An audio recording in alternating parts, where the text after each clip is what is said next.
The whistle of the locomotive pierced the Wyoming air like a hawk's cry, announcing the arrival of Clara Mayhew in Redstone, and its echo reverberated across the surrounding hills. A cloud of dust swirled above the wooden platform as Clara stepped off the train, her worn boots catching on the iron step for a moment. The hem of her patched blue dress caught on a protruding nail, and she stumbled, her meager belongings spilling out of her worn bag onto the dusty boards. "Careful, miss," came a deep voice with a note of concern. Clara looked up and saw a tall man in faded jeans and a worn hat, his tanned face lined with wrinkles that seemed to have been carved by the prairie wind. His calloused hands gathered her scattered belongings, a small Bible, a bundle of letters tied with ribbon, and a silver medallion that had belonged to her mother. "Thank you very much," Clara said, dusting her skirt and taking her things. Her heart pounded in her chest as she searched the platform for a familiar face. "I'm looking for Mr. Elliot Warwick. He was supposed to meet me." The cowboy's expression darkened almost imperceptibly. He took off his hat, revealing sandy hair that needed a trim, and clutched the brim in his weather-beaten hands. "My name is Jake Callahan, miss. Mr. Warwick sent me to get you. He's busy at the ranch." Something in Jake's hesitant tone made Clara's stomach clench with anxiety. She had traveled nearly 2,000 miles from the cramped slums of Boston, leaving behind the stifling air of the textile factory and the bitter memory of Thomas Fletcher's betrayal. In his letters, Elliot had painted her pictures of Wyoming sunsets and a life filled with meaning and love. In the last letter, which she now clutched in her trembling fingers, he had promised her a warm welcome and an immediate wedding. "Business matters?" Clara repeated, studying Jake's face for signs of deception. "But he knew I was coming today. We've been writing to each other for over a year." Jake clenched his jaw and turned away toward the horizon, where the late afternoon sun was painting the sky shades of amber and pink. "Yes, miss, he did." The words came out evenly, reluctantly. "My horse and wagon are over there. We'd better get going before it gets dark." As she rode through the dusty streets of Redstone, Clara looked around the town with growing unease. There were 3 times as many saloons as churches, and rough-looking men lounged on the porches, watching her pass with undisguised interest. The buildings seemed hastily cobbled together, as if the town itself had not yet decided whether to stay or fly away with the first gust of wind. "Tell me about Mr. Warwick," Clara decided when Jake turned onto a dirt road leading to a ranch sprawling in the distance. In his letters, he wrote about cattle and horses, but almost nothing about himself. Jake was silent for so long that Clara wondered if he had heard her question. Finally, without taking his eyes off the road, he replied, "Elliot Warwick is the richest man in 3 counties. He owns more land than some eastern states. He has a way with words, you have to admit."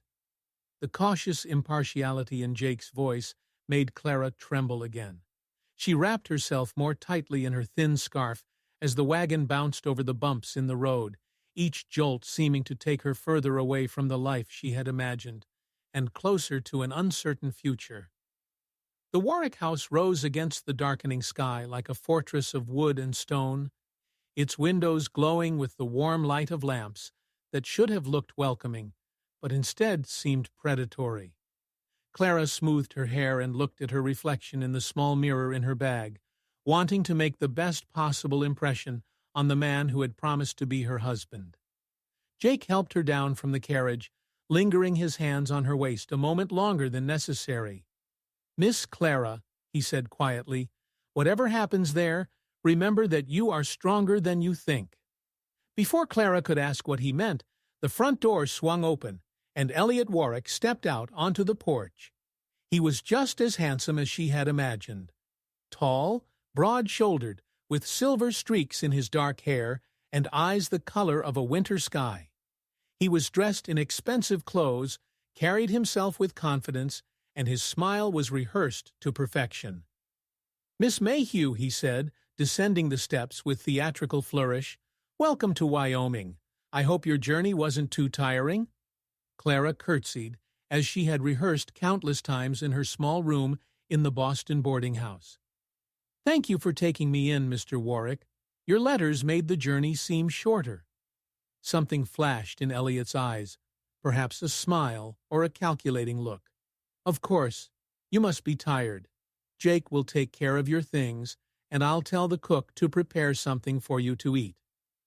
Upon entering the house, Clara was struck by the luxury that surrounded her. Persian rugs covered the polished wooden floors. Oil paintings adorned the walls, and crystal decanters reflected the light from a huge chandelier. It was more luxurious than anything she had ever seen, but something seemed wrong. The house was too quiet, too perfect, like a stage waiting for the actors to bring it to life. "Your house is beautiful," Clara said, following Elliot into a spacious living room with a stone fireplace.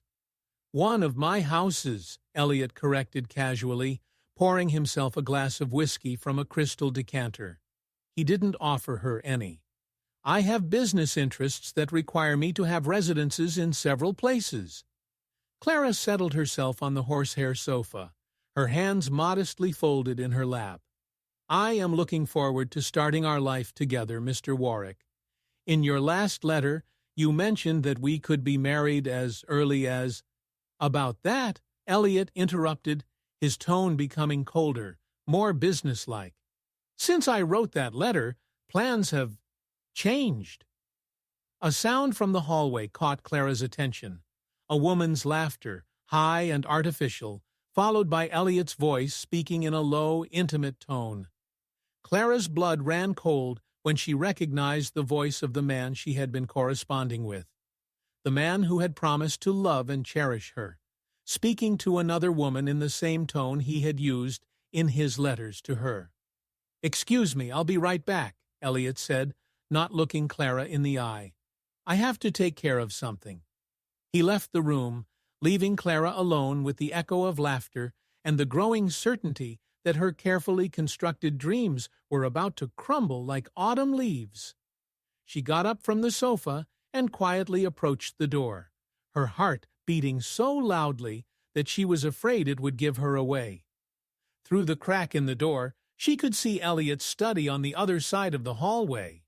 He was standing behind a massive oak desk, embracing a woman in a bright red dress, her painted lips pressed against his neck, as he whispered tender words that Clara believed were meant only for her. "When are you going to get rid of that Boston mouse?" the woman asked, her voice carrying clearly down the hallway.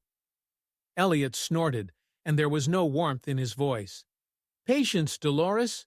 She'll come in handy soon. I need a respectable woman to run the household, and she's desperate enough to accept any terms." Clara pressed her hand to her mouth to keep from crying out in horror and betrayal. The silver medallion around her neck, her mother's last gift, felt as heavy as a millstone as the truth hit her like an avalanche in Wyoming. She returned to the living room just as Elliot entered, his expression carefully controlled, but his shirt slightly rumpled. Clara stood by the window, her back straight and her chin raised, despite the tears threatening to spill from her eyes. "Mr. Warwick," she said in a surprisingly firm voice, "I think we need to discuss the nature of your intentions." Elliot poured himself another whiskey and settled into a leather armchair with the air of a man accustomed to controlling any conversation. "I'm glad you're being practical, Miss Mayhew. To tell you the truth, marriage is not in my immediate plans. However, I am prepared to offer you the position of housekeeper with additional duties. You will have a comfortable room, regular meals, and a modest salary." Clara felt the ground slip away beneath her feet. She reached into her pocket and took out his last letter, the paper trembling in her hands. "You wrote, 'My dear Clara, I am counting the days until I can take you as my wife and show you the love you deserve.' Were those just words to you? Business, my dear. You understand that a man in my position must be strategic in his relationships." The casual cruelty in his voice broke something in Clara's heart. She had endured the agonizing poverty of the factory, the humiliation of being abandoned by Thomas Fletcher, and the desperate loneliness that had driven her to respond to a stranger's ad seeking a wife. But she could not bear this latest humiliation. "I understand perfectly well, Mr. Warwick," Clara said, heading for the door with her bag in her hands. "I understand that you are not a gentleman, and I am no longer desperate enough to accept crumbs from your table." "Don't be foolish," Elliot called after her, his voice sharp with irritation. "You have nowhere to go and no money for a ticket home. My offer is generous considering your circumstances." Clara paused in the doorway and turned back to him, her green eyes burning with new determination. "I'd rather sleep under the stars than under your roof, Mr. Warwick. Good evening." She stepped out into the Wyoming night with nothing but her dignity and her mother's locket, Elliot's mocking laughter following her into the darkness. At night, the streets of Redstone looked different, more dangerous, more lively, full of both opportunity and danger. Clara walked slowly down Main Street, her bag growing heavier with every step as she tried to come up with a plan that didn't exist. She had $3.47, which was clearly not enough for a ticket to Boston, and the thought of returning to the stifling factory filled her with despair. Piano music, loud laughter, and the clinking of glasses could be heard coming from the Golden Nugget Saloon. Clara froze at the entrance, knowing that self-respecting women did not go to such places, but she had nowhere else to go. Through the open doors, she caught a glimpse of a woman with graying hair styled in an elaborate hairdo, who walked confidently between the tables, as if she were the mistress not only of the room, but of everyone in it. Taking a deep breath of air that smelled of dust and distant rain, Clara pushed the door open and entered a world she had only heard about in whispered scandals in Boston. The saloon was smaller than she had expected, but full of life. Cowboys drank beer at scratched wooden tables, a poker game that looked deadly serious was underway in the corner, and painted women smiled too brightly as they served drinks and collected tips. A gray-haired woman looked up when Clara entered, her sharp blue eyes taking in every detail from Clara's patched dress to her determined expression. She approached with measured steps, like someone accustomed to quickly assessing strangers. "You look lost, dear," said the woman, her voice tinged with an accent Clara couldn't place. "This is no place for a lady." "I'm not sure I'm a lady anymore," Clara replied with bitter honesty. "I'm looking for work, and I don't have many options." The woman's expression softened slightly. "I'm Maggie Boone. I own this place. What's your name and what happened to you?" Clara told the stranger about her journey from Boston, Elliot's betrayal, and her current situation.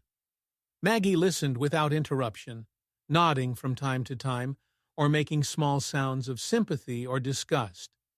"That's Snake Warwick," Maggie said when Clara finished. "He's not the first to use that trick, although you're the first to have the courage to turn down his generous offer." She looked at Clara appraisingly. "Can you serve drinks without spilling them? Can you handle drunken cowboys without fainting? Can you work from dawn to dusk on your feet?" "I worked 14 hours a day in a textile factory," Clara said. "I can handle any job." Maggie smiled for the first time, and her haggard face transformed, becoming almost beautiful. "I have a small room upstairs, nothing fancy, but clean and cozy. The work pays $1 a day plus tips, and meals are included. You'll serve drinks, keep things tidy when you can, and help with cleaning.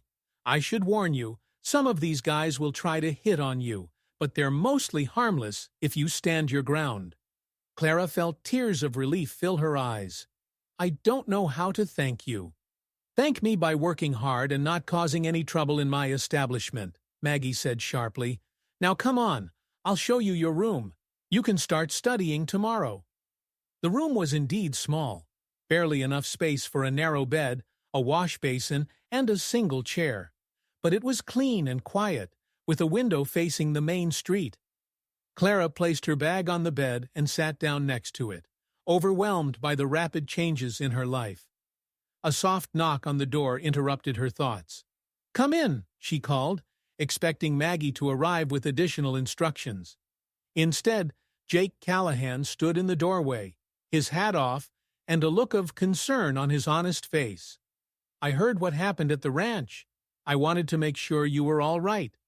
"I'm fine," Clara lied, then added, "I'll be fine. Mrs. Boone gave me a job and a place to stay." Jake entered the room, closing the door gently behind him. "Miss Clara, I have to apologize. I knew Elliot was a bad man, and I should have warned you before we came to the ranch." "Why didn't you warn me?" Clara asked, more out of genuine curiosity than reproach. Jake sank into the only chair, his long body awkwardly cramped in the small space. "Because he owns half this county, and he holds the mortgage on the land I'm trying to buy. Because I've seen what happens to those who cross him. Because I'm a coward." The last word sounded bitter, self-accusatory. Clara studied his face in the lamplight, his strong jaw covered with stubble, his honest brown eyes that couldn't meet hers, his hands roughened by work, which had twisted the brim of his hat into a shapeless heap. "But you're here," she said quietly. "That takes courage. I should have done more. I should have—" "Do what? Give up your dreams to save a stranger?" Clara shook her head. "I made my own choice, Mr. Callahan. I decided to respond to Mr. Warwick's ad. I decided to come here alone, and I decided to believe his promises. I alone am responsible for the consequences." Jake looked up at her, and Clara noticed that his expression had changed, perhaps to surprise or admiration. Most people would look for someone to blame. "I've spent too many years blaming others for my circumstances," Clara said, thinking of her parents' death, of how Thomas Fletcher had abandoned her, and of the extreme poverty that had forced her to come west. "It's exhausting and pointless. I'd rather spend my energy building something better." They sat in comfortable silence, listening to the piano music and laughter coming from the saloon below. Finally, Jake got up to leave. "Miss Clara," he said, pausing at the door, "if you need anything at all, let me know. I may not be brave enough to stand up to Elliot Warwick, but I won't let you face this alone." After he left, Clara sat by the small window and watched the stars appear over the dusty streets of Redstone. Tomorrow she would begin a new life in a world she had never dreamed of, serving whiskey to cowboys and dancers until she figured out how to build the future she thought awaited her in Wyoming. She remembered her mother's favorite saying, "God never closes a door without opening another." Looking up at the endless Wyoming sky, Clara allowed herself to hope that somewhere in the darkness her door was waiting to be found. Clara's first week at the Golden Nugget tested all her assumptions about herself and her abilities. On her second night, she dropped a tray of drinks when a cowboy grabbed her waist, and glass and whiskey splattered across the floor as the saloon erupted in laughter and whistles. "Calm down, Boston," Maggie shouted from behind the bar, drowning out the noise. "Tommy Hendricks, you're going to pay for those drinks and apologize to the lady. Or you'll be drinking somewhere else tonight." The cowboy, a gray-haired man with teeth stained from tobacco, began to protest, but something in Maggie's steely blue gaze made him reach for his wallet instead. "I'm sorry, miss," he muttered, not looking Clara in the eye. "I didn't mean to hurt you." Clara swept up the broken glass with slightly trembling hands, keenly aware that all the men in the saloon were watching her every move. When she was done, she looked straight at Tommy Hendricks and said in a voice that carried clearly across the room, "Mr. Hendricks, I'm sure you understand that I'm here to serve drinks, not to be treated rudely by customers.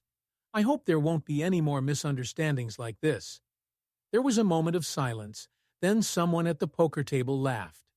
Not mockingly, but with respect, the way men laugh when they recognize courage. Soon the whole saloon was applauding, and Tommy Hendricks bought everyone around to make up for his mistake. Not bad for a girl from a Boston factory, Maggie said later as they cleaned up after closing. You have a steel character. You just needed to let it out. By the end of her first week, Clara had learned to gracefully dodge wandering hands, defuse arguments before they turned into fights, and count cards well enough to spot cheaters at the poker table. She also realized that her coworkers, the heavily made-up women she had initially judged so harshly, were mostly just like her, women trying to survive in a world that offered no choices to those with neither family nor fortune. In the second week, Jake began visiting her regularly, always finding an excuse to stop by the saloon after work at the ranch. He would drink a single beer for hours while Clara worked, ready to intervene if a customer became too aggressive, although Clara rarely needed his protection anymore. "You've changed," he remarked one quiet Tuesday evening when there were only a few regulars playing poker in the saloon. Clara stopped wiping glasses and thought about his words. "How so?" "You're stronger. More real, if you know what I mean." Jake took a sip of beer, looking at her thoughtfully. "When I first saw you at the train station, you looked like you were carrying the weight of the world on your shoulders. Now you look like you could take on the world and win." Clara felt warmth spread through her chest at his words. Over the past few weeks, their conversations had revealed unexpected common interests. They both dreamed of owning land, of building something solid and honest. Jake had been saving every penny for years to buy a piece of pasture land east of Redstone, and Clara imagined a small house with a garden and maybe a couple of chickens. "Tell me about the land you want to buy," Clara said, sitting down on a stool next to him during a rare lull. Jake's face lit up with enthusiasm. "It's a beautiful area. Rolling fields with good grass and a clear creek running through the middle. The soil is fertile enough for a garden, and there's wood for building. The owner is getting old and wants to sell the land to someone who will take care of it." "Sounds wonderful," Clara said sincerely. "How much do you need?" "I've saved most of it, but I need another $200 for the down payment." Jake's face darkened. "The problem is that Elliot has a lien on the current owner's house. He's made it clear that he won't approve the sale to me if I cause him any trouble." At the mention of Elliot Warwick, Clara felt a familiar anger welling up inside her. In the weeks since her arrival, she had heard other stories about the man, about his ruthless debt collection, about competitors driven out of business through sabotage and intimidation, about women he discarded when they were no longer useful to him. "There must be a way around him," she said. Jake shook his head sadly. "In this county, Elliot Warwick's word is law. The sheriff is afraid of him, the judges owe him money, and anyone who crosses him ends up banished from town, or worse." Clara was about to reply when the saloon doors swung open and Elliot himself entered, accompanied by his 2 hired guards. The temperature in the room seemed to drop 10 degrees, the conversation stopped, and the poker players suddenly found their cards extremely interesting. Elliot's gaze immediately fell on Clara, and his smile was sharp and coldly calculating. He walked up to the bar with the confident gait of a man accustomed to getting what he wanted. "Miss Mayhew," he said, his voice carrying easily through the suddenly silent saloon. "I hope life in Redstone is instructive."